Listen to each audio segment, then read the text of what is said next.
I'm here at the Women in Ophthalmology meeting with my dear friend Lisa Arbisser. Welcome. Thank you. And congratulations on the honor of giving the Bernice C. Brown Memorial Lectureship. I'm really honored to have this opportunity to speak to you, and I'm wondering if you could share a little bit about your lecture that you're giving. Well, thank you so much. It is indeed an honor because she was one of the most forward-thinking and important women in her day in ophthalmology, and so it's quite the honor. I've had a rough time putting this together. It's so easy to talk about ophthalmology. That's what I do, but to talk about myself is a lot more difficult. I don't know if many people know, but I grew up in an unusual household. My grandparents were lawyers. My paternal grandmother, a businesswoman, and had children, of course. And my mother, Dr. Joyce Brothers, had a very full career. My father was a physician, an internist, and so I kind of grew up with the expectation that I would have a career and family, which did come to fruition. There was no real nothing to overcome as far as stereotyping for me, only an expectation that would happen. So my mind was really open and fertile about that, and my grandfather, the attorney, my mom's dad, had a giant tear, retinal detachment in one eye, and lost it, and then had it happen in the other. And my mother researched the world and found Dr. Scapins in Boston doing a unique new procedure called a scleral buckling procedure, which did save his vision and was so pivotal. I was age 11, and somehow I was aware that he felt that he wouldn't live if he didn't see. And when he saw my face, I thought, that's what I want to do for people. And I really never wavered from that point at age 11, although I tried out a few things. My mom had me read for commercials. I was terrible. Anyway, that was, and I toyed with OB-GYN just a little bit. Happy things. I like happy specialties where you win, almost all the time. So at any rate, ophthalmology has been a passion and a delight for me throughout my life. Some of the lessons that I learned that were important in early years, having a passion, finding what's important to you and devoting yourself to it in many ways, and yet finding a way to give of yourself at home as well. And one of the ways that happened really was through my phenomenal, lucky partnership with my husband of 39 years, who is a pediatric ophthalmologist, and we met at Princeton. I was 17, I was a freshman, he was a senior, and it took us a long time. It was almost an arranged marriage. My parents fell in love with him, his with me. They became friends, and we kept thinking, well, no, it can't be then, but got together. And I think the key is that he was so much a partner with me in business as well as at home. Because he also is an ophthalmologist. Exactly. And more than that, he's got such a business head on his shoulder. So I could concentrate on the surgical part of life. I started with no real chip on my shoulder. This whole feminism thing was kind of taken for granted for me and almost laughable. My dad said some amazing things. I mean, he was, after all, a partner with someone who was so famous and so well known, and though he had his own practice, he used to say things like he was so in favor of the women's liberation movement succeeding that he thought a man should run it.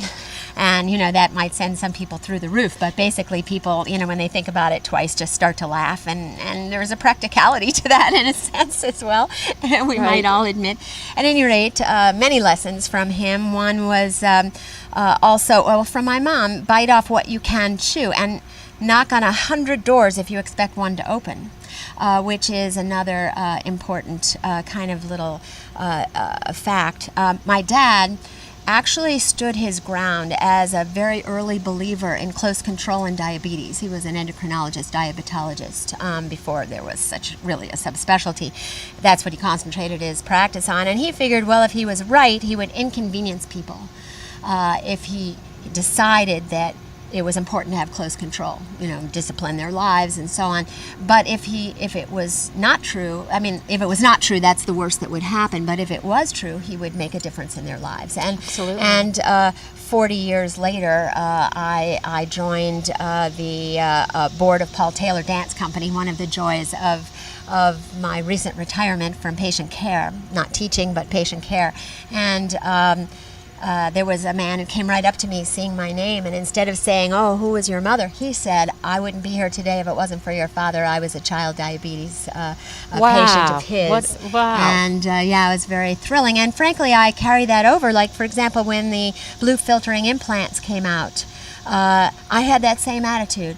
What real harm can I do? And if it does make a difference in macular degeneration in the long haul, how important would that be? So there were a lot of things from early. My husband and I decided to live in a place that was a beautiful place to raise children, that was safe and convenient. And I grew up in New York, but lived in Iowa for all these years because they had Boy Scouts controlling crowds instead of state troopers. And so I knew that my children would grow up with good values and be happy and safe, able to ride their bikes to the pool, and we didn't have to sit in traffic and commute. And so we found a way to make things work in a place where I could get good child care. I think one of the things I just want to be sure and put in there is aligning incentives with values is so important. And my husband did a beautiful job of that in our rather unusual practice, which grew from a single shingle in one single lane to 9 locations, 180 employees, 22 docs in ophthalmology and optometry. And what we did was we, for example, would write off Medicaid or any insurance issues off the practice as a whole, so doctors wouldn't cherry pick their patients based on what they could pay.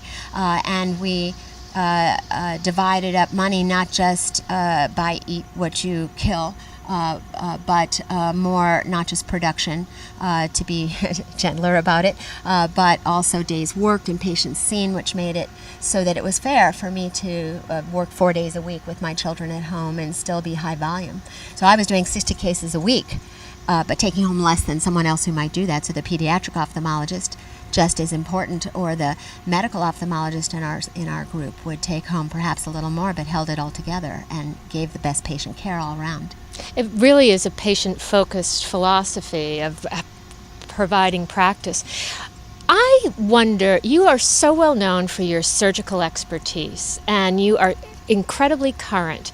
How do you do that? How do you stay cutting edge with your surgical skills? Well, I think some of it is bravery, frankly, and then most of it is alertness to being open to mentoring, to going to watch people for surgery, to watching videos a lot, to videoing yourself to get better, to reading the literature. I mean, I've had the opportunity to be on the the online news and education committee for now almost life, I think, and review the literature every month for that, and that keeps me current, of course. And there have been milestones, seeing a need and seeing that my patients need something.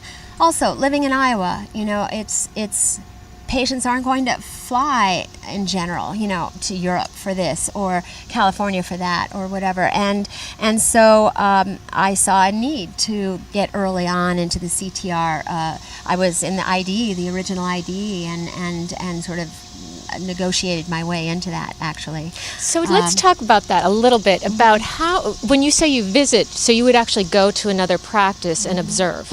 I would do that, yes. Actually take off time and fly there and go to the OR and meet people. A pivotal time for me was a meeting that Howard Gimbel gave in Calgary in 1990. I went there because my residency, I'm old enough to have started learning intracap, and then by the end of residency I was doing extracaps, and that's the other thing, is the residency was such a marvelous thing. And I want to put in a plug, I know I'm jumping around a bit, but for interdisciplinary training training. What was great about that residency was that we had grand rounds every day, and every subspecialty professor had to be there every day, no matter whether the subject was peds or retina or cornea, so that you got the perspective of all the subspecialties. And I try to make it a practice to be aware of what's happening in glaucoma, in cornea, in retina, in order to, and that's why we go to medical school first, right? That's why you can't just be a technician, because we may be concentrating on a few millimeters of the body, but it's attached to the rest of the body. And if we're not a master of that, not to mention that we're practicing a psychiatric specialty in general, really there's psychiatric aspects to ophthalmology more than many subspecialties, and we have to be keenly aware of how we deal with that patient too. So that's how to stay abreast, is to have a wider point of view than just what your little subspecialty might be, but then delve deeply into those things as well. Your passion for ophthalmology and education really have shown through in all of this, and I want to thank you so much for sharing this information. Thank you. Have a great meeting. For this pleasurable meeting.